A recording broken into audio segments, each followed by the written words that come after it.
আমি তোমাকে খারাপ বলবো না, আমি আমার কারণে খারাপ হয়েছি, আমি আমার ক্ষতি করতেছি, আমি নিজেকে নষ্ট করতেছি। সবকিছু জানার পরে কিন্তু আমি ওরে বিয়ে করছি, ও আমার বিয়ে করছে, ওর পাস্ট আমি জানি, ও আমার পাস্ট জানে।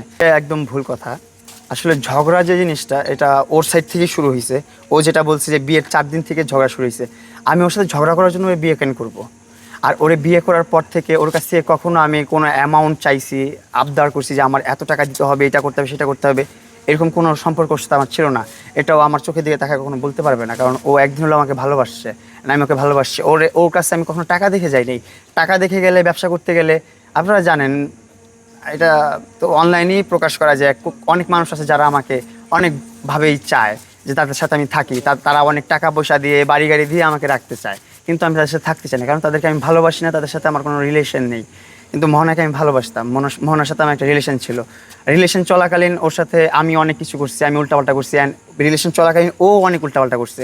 যেমন একটা উদাহরণ হচ্ছে যে রিলেশন চলাকালীন হুট করে একদিনের কথার মধ্যে ওর বার্থডের দিন আমার সাথে ঝগড়া করে ওর এক্সের সাথে প্যাচ আপ করে ওর এক্সের সাথে রিলেশন কন্টিনিউ করছে। তখন আমি অনেক কষ্ট পাইছি। কষ্ট পাওয়ার পর আমি অনেক মেন্টালি ডিপ্রেস হয়ে গেছি। আমি এগুলো নিয়ে কখনো কাউকে ব্লেম দিই নাই বা কাউকে কোনো ধরনের কথা বলি না এইসব বিষয় নিয়ে। ঠিক আছে, রিলেশন চলাকালীন সব কিছু হইতে পারে।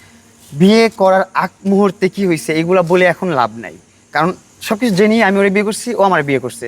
বিয়ের আগে ওর কি ছিল না ছিল এটা আমি জানি ভালো করে, সব জেনে আমি বিয়ে করছি। আমি কি করছি এটা ও জানে। এখন ও যতগুলো এলিগেশনস আমার নামে দিচ্ছে, যতগুলো অপবাদ আমার নামে দিচ্ছে, আমি সব মাথা পেতে নিলাম। কিন্তু আমি একটা কথা বলতে চাই, ওরে বিয়ে করার পর আমি 100% লয়াল ছিলাম। এখন পর্যন্ত স্টিল, এই এখন কয়টা বাজে, কয় সেকেন্ড, এই পর্যন্ত আমি লয়াল আছি ওর প্রতি। আমি কোনো প্রকার অনৈতিক কাজকর্ম করিনি ওরে বিয়ে করার পর। আমি ওরে বিয়ে করার পর কোনো একটা মেয়ের সাথে উল্টাপাল্টা চ্যাটিং, মানে মানুষের সাথে আসে না যে খারাপ কাজ করছে বলতেছে, মেয়েদের সাথে উল্টাপাল্টা সম্পর্ক রাখছে, এটা তো দূরের কথা, উল্টাপাল্টা চ্যাটিংয়ের পর্যন্ত আমি যাই নাই, উল্টাপাল্টা মেসেজ পর্যন্ত আমি যাই নাই। এখন যদি বলে যে আমার মোবাইলে অনেক মানুষ মেসেজ দিচ্ছে, দিতেই পারে, আমাকে অনেক মানুষ মেসেজ, তোমাকেও অনেক মানুষ মেসেজ দিছে, তোমাকেও অনেক মানুষ বাজে কথাবার্তা বলছে। সো ওইগুলো বলে আমার লাভ নাই, কারণ তোমার সাইড থেকে কি রিপ্লে যাচ্ছে এটা হচ্ছে আমার কাছে ম্যাটার করতেছে, আমার সাইড থেকে কি রিপ্লে যাচ্ছে এটা ম্যাটার করতেছে। একটা মানুষ একটা মানুষকে বাজে মেসেজ দিতেই পারে, এটা স্বাভাবিক, এটা অস্বাভাবিক কিছু না। এই জন্য আমরা পার্সোনাল লাইফে ঝগড়া করবো এটা কোনো মানেই রাখে না। ওই যেটা বলছে বিয়ের 4 দিনের মাথায় আমরা নাকি ঝগড়া করছি, আমি নির্যাতন শুরু করছি। বিয়ের 4 দিনের মাথায় কেন ঝগড়া হয়েছে এটা কি আপনাকে বলছে কখনো? আপনাদেরকে বলে নাই, আমিও বলতে চাই না। ওর একটা ঝামেলা আছে, কোর্ট ক্যাচাল, মামলা মোকদ্দমা কিছু একটা আছে ওর, যেটা আমি জানতাম না, বিয়ের আগেও জানতাম না, বিয়ের পরেও জানতাম না। সো যেদিন বিয়ের 4 দিন 6 দিন আগে যে ঝগড়াটা হয়েছে, তার 2 দিন আগেও আমি ময়মনসিং নিয়ে গেছি। বলছে যে আমার ফ্যামিলির সাথে একটা ফ্যামিলির মিটিং আছে, যেহেতু আমি তোমাকে লাভ ম্যারেজ করছি, আমার ফ্যামিলি আমাকে মানে না, আমাকে অ্যাকসেপ্ট করতেছে না, আমার ফ্যামিলির সাথে আমার বসে একটু ডিসকাশন করতে হবে, ফ্যামিলির সাথে আবার সব কিছু ঠিক করতে হবে, ফ্যামিলি মেনে নিবে। তো এই জন্য আমি প্রথমে একবার নিয়ে গেছি ময়মনসিং।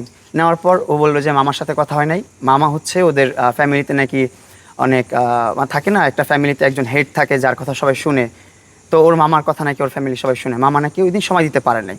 ফাইন, ওকে নিয়ে আবার আমি আমার গাড়ি চালায়া ময়মনসিং গেছি, আবার গাড়ি চালায়া ঢাকা চলে আসছি।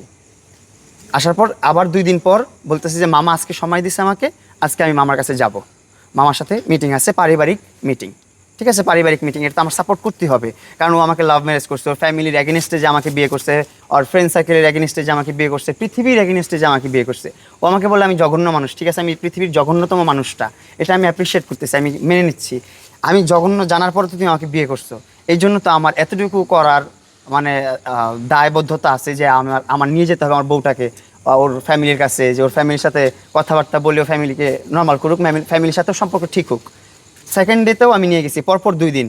আজকে নিয়েছি ধরেন, আবার আজকের দিন বাদ দিয়ে কালকের পরের দিনেই পরশু দিন আবার ময়মনসিং নিয়ে গেছি আমি ওকে, আমি নিজে ড্রাইভ করে নিয়ে গেছি সারা রাত। ও বলছে আমি একা নাকি মাদক আসক্ত, আমরা 2জন মিলেই মাদক সেবন করছি একসাথে, 2জন সারা রাত সেবন করে পরের দিন আমি বলছি তোমাকে নিয়ে যাবো, মানে নিয়ে যাবো আমি, এটা আমার ডিসিশন। মাদক আমরা নেশা করার জন্য করতাম না, মানুষ আছে না মাইন্ড রিল্যাক্স করার জন্য একটু ড্রিঙ্কস করে, ওই টাইপের আমরা একটু মাইন্ড রিল্যাক্স করার জন্য একটু ড্রিঙ্কস এটা ছিল। এখন যেভাবে আমাকে ইলেকশন দিচ্ছে যে আমি মাদক আসক্ত, আমি এইটা কর, ওইটা কর, সেটা কর, ওকে, এটা না, আমি খারাপ, তুমি অনেক ভালো, এখানে আমি ওর দোষ দিব না, আমি নেশাখোর, শেষ।